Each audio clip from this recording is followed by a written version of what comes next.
Alright, what's up guys? Steve here, aka Your Nerd Tech. Now I had a friend of mine come to me with the laptop problem. He has a Toshiba laptop here, and his issue is when he hits the power button, the fans kick on, the lights come on, but no video. So today I'm going to show you how you could possibly fix that problem. Let's get started.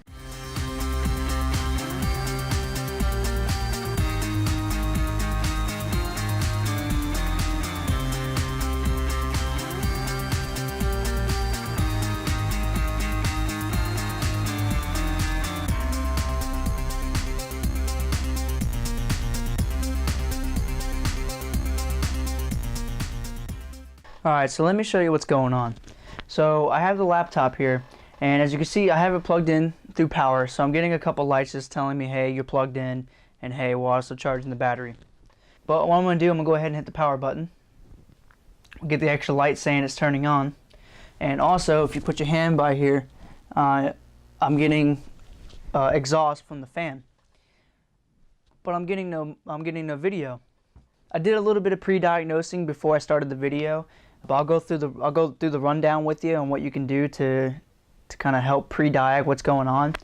The very first thing to do, and the easiest thing to do, is take the laptop, pull the battery, turn it back over, and then just hold the power button for about 30 seconds. And what this is doing is dissipating all the electric that's on the board and in the capacitors. It's releasing all of that, so you're starting fresh. So you hold it for about 30 seconds, and then you do not put the battery back in. You only plug in the power. So you do that, and still we get nothing. I get my lights, I get my lights. I still get the exhaust fan, but still no video. So what do you do next? Well, the next thing you can do is you can pull the RAM out. Now every computer needs RAM. A computer cannot post unless it has RAM. Either it's a desktop or a laptop, doesn't matter, they both need it. So what we can do is sometimes if a piece of RAM is failing, or even the slot that the RAM is in is bad, the computer won't post and it won't give you video. So we're going to open this panel up. DC jack power cord's in my way, so I'm going to unplug that.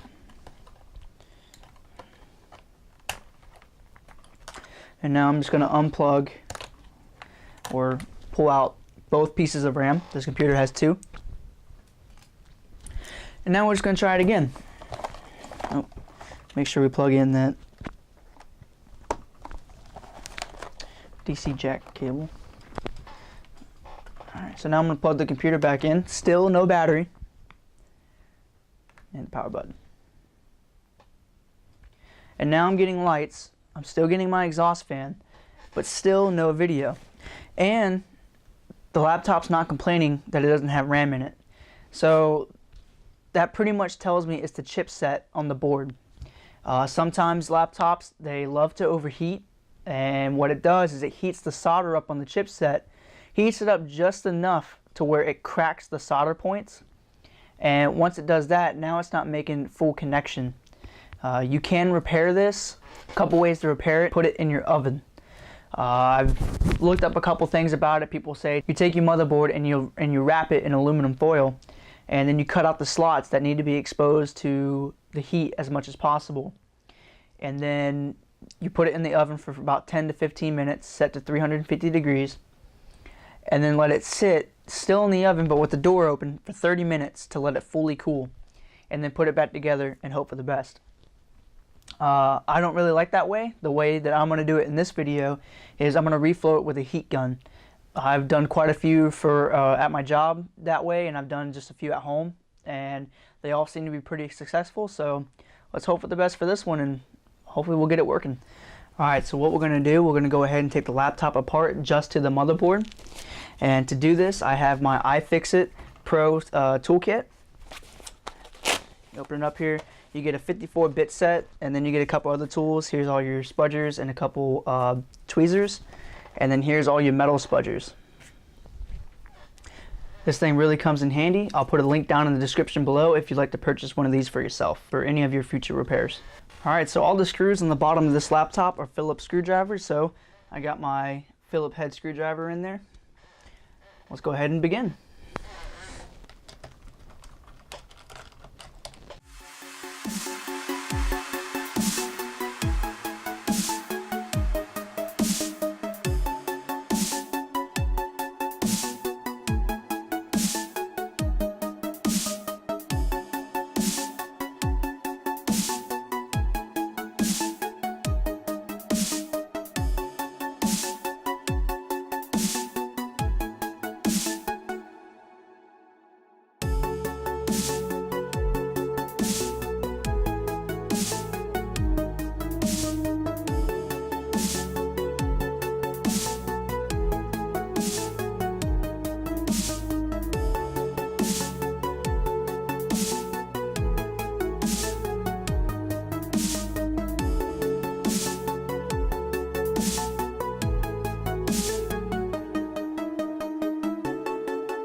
Alright, so now I have all the screws pulled out of the bottom of the case, and I didn't mention it before at the beginning, but if you're going to be doing a lot of repairs, you always want to have a magnetized screwdriver.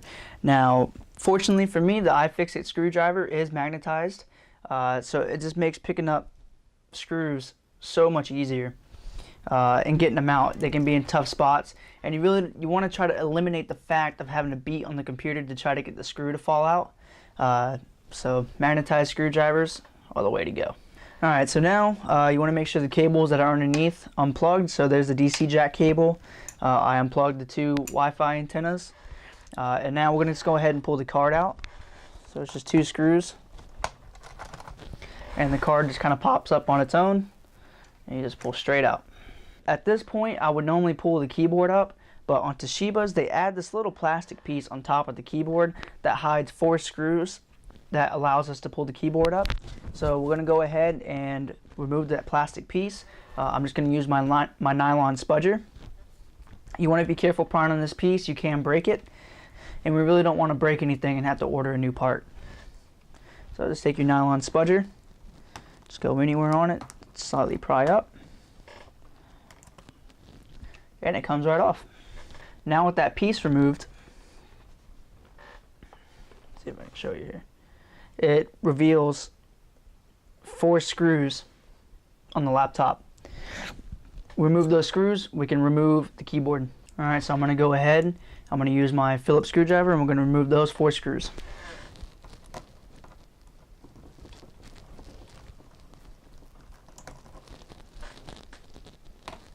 Alright, so now with the 4 screws removed, the keyboard lifts from the top.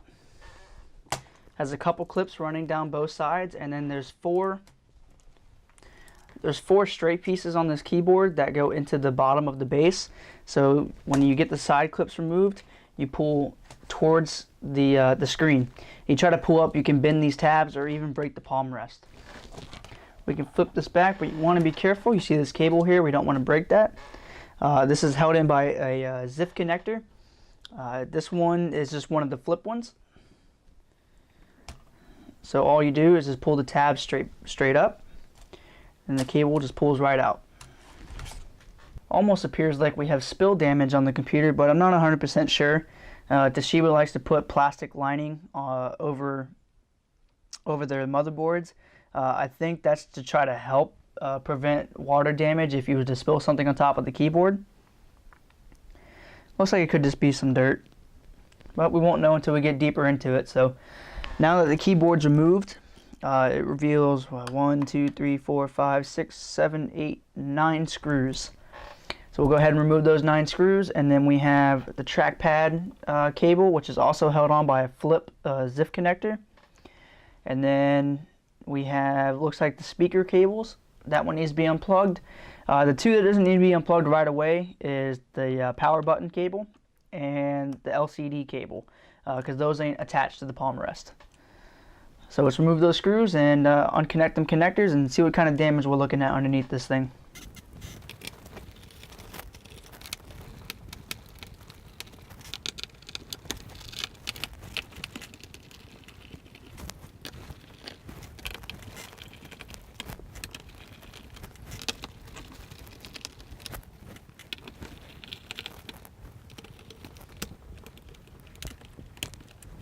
Alright, so we have the 8 screws removed and the 2 cables unplugged. A nice little thing that you can use when you go to take laptops apart, or just about anything I've taken apart really, is a little guitar pick. These come in like digitizer packs that you buy on eBay to fix iPhones and whatnot. I think even iFixit has, I think, something similar to this, not exactly ones like these. But you can get them on eBay or Amazon for relatively cheap, and you can buy a pack of them. But what makes them so much handy is to get these palm rests off, because there's always a gap between this part and the palm rest. The palm rest sits inside of this of the bottom casing. So where these come in handy is you can get up under there and get the clips without breaking them. Take it, you just go across here.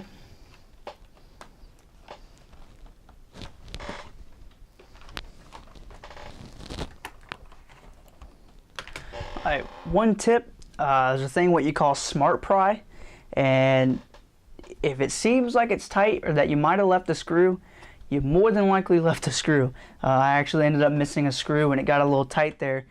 So instead of trying to force it, I went back and checked for the screws, and I did miss one. So you always want to remove that.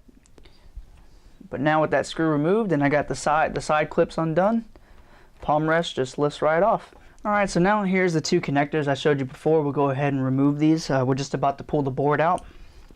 We have the LCD connector right here, and then this cable, if you track it down, it goes to the power button board that's right here. Power button is just a little flip zip connector. And you pull that cable out, and then the LCD cable, these always have tape because they're famous for sliding out. So they always put tape on them. Same thing for the back of screens. They have tape on those too. So we'll go ahead and we'll pull the tape up first. And then for this, there's always 2 little edges on these. So just put the fingernails there and kind of wiggle it out, and it unplugs. There's about 1 million wires inside these connectors, so do your best not to be mean with them. Alright, and then there is actually one more cable that we need to unplug, and it's this cable right here. This cable feeds the 2 USB ports that's on the right side of the computer. Once again, another flip zip connector. And we just pull that out. Alright, so it does appear someone took this laptop apart before. But to get the board out, you'll see a bunch of screws on the bottom of the board. Well, I say a bunch, but I think there's only like, there's 2, 4, 5, only 5 screws. There's 2, there's 1 here and 1 here. That's holding the SATA port for the optical drive. There's 2 over here that's holding the battery port. Now there's 1 right here. I don't know how well you're going to be able to see this, but there's an arrow.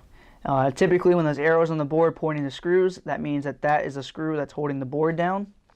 And there's only appears to be 1 of those. So let's go ahead and remove that 1 screw.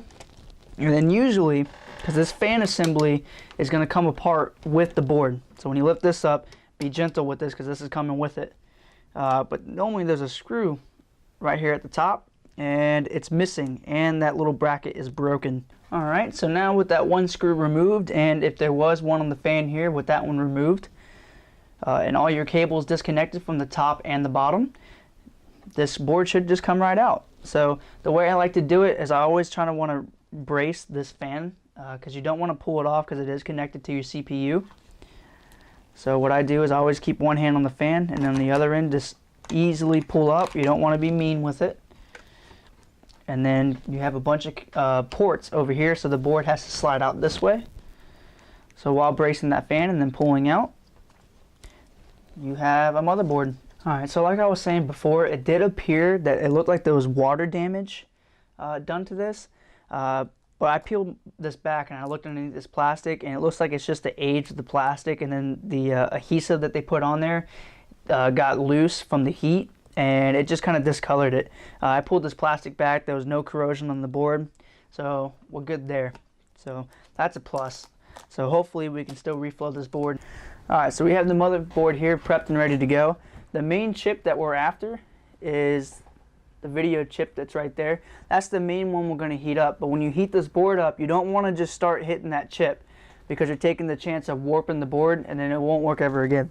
So what we're going to do is we're going to take the gun. I have my heat gun here. It's made by MD Drill Master.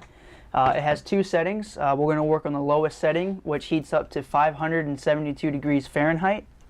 And what we're going to do, we're going to turn on the low setting and then heat up the whole board slowly. You want to get the entire board heated to the same temperature that you're going to work with that chip. But you don't want to get it too hot, because all these capacitors, you can blow them. So it's kind of a hit and a miss with this. Sometimes they work and sometimes it doesn't. It's kind of just trial and error. So do perform this part at your own risk. If you don't feel comfortable, I do recommend that you take your board to a professional place that has the machines specialized to reflow boards. Alright, so I'm going to go ahead and take the heat gun, put it on the lowest setting. Now, as you can see, I did flip my towel back, and I'm working on just the wood surface. I don't want to take the chance of catching the towel on fire, so I do recommend that you put your board on a surface that's not really going to heat up very well. Also, try to have it on a level surface, because when you heat this board up, you're taking the chance of heating these chips up, and when the solder gets a little unhardened, they can move. So try to have it on a level surface and try not to move it. Don't slide it around, because there are components on the other side that you could shift, and you never know which one you shift, and the board's toast from that point. So like I said before, my main target is this chip here, but first we want to heat up the whole board. So let's go ahead, turn our heat gun on the lowest setting, and go from there.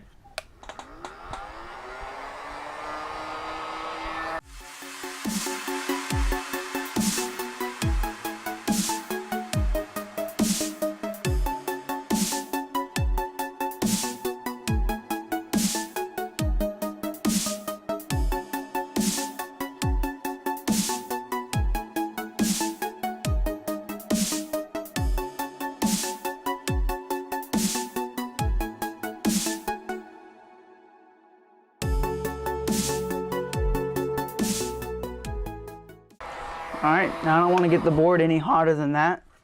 So what you do is, just as you heat it up up evenly. You want it to cool down as evenly as possible. So we're going to let it sit here. I recommend at least 30 minutes. You let it cool down. That's just so it completely cools down. So when you do it again, you're not starting at a pretty hot temperature. So we'll let it sit for 30 minutes and then we'll come back. Alright, so it's been about 30 minutes. Go ahead and we're going to heat it up a second time. When I first started reflowing boards with the heat guns, I used to do it 3 times. I would heat it up, let it sit for 30 minutes, heat it up, let it sit for 30 minutes, and so on and so forth. But lately I've seen that about 2 times seems to work pretty well. After the second time, you can go ahead and give it a third try, but after the third time and it still doesn't work, unfortunately the board's just bad and you're going to have to replace it. So this is going to be the second time. Let's go ahead and do it, and then we'll see if it works. Hope for the best. Alright, so that's going to be the second time that we've done it. Let's go ahead and let it sit and cool down, then we'll start piecing part of it together and see if it even powers on first. Alright, so we're not going to put everything, all the screws and everything back together. I just want to put the essentials back on here just to see if I'll get video. You don't want to put it 100% together and then realize it doesn't turn on. Then you got to take it all back apart to reflow it again. So we're going to put just the necessary cables back in. Alright, so now we got the board in. And like I said, you only want to plug in the essentials. So only thing I'm going to plug in is the video cable, the power button cable, and then I'm going to go ahead and I was going to go ahead and reroute this DC jack, but actually you can get to the port from the bottom panel. So I'm not going to reroute this yet. I'm just going to plug it in and see if I get video. Alright, get the video cable plugged in evenly. Get your power button plugged in. Flip this over. And that little connector right there, that's for the DC jack. So I'm gonna go ahead and take the DC jack here. I'm just gonna plug it in. No need to route it yet, especially if it doesn't work. Alright, so now I got the DC jack here. Be careful when you plug power into this. You don't want to touch the wrong part and electrocute yourself. So always hold it a good little ways back from the adapter on the installation. So go ahead and hold it back. Plug it in. Alright, something I almost forgot to mention too. You want to put a piece of RAM in. You don't have to put both pieces, just one. As long as this piece is good, we should be alright. Alright, let's hope we get video this time. Let's go ahead and hit the power button.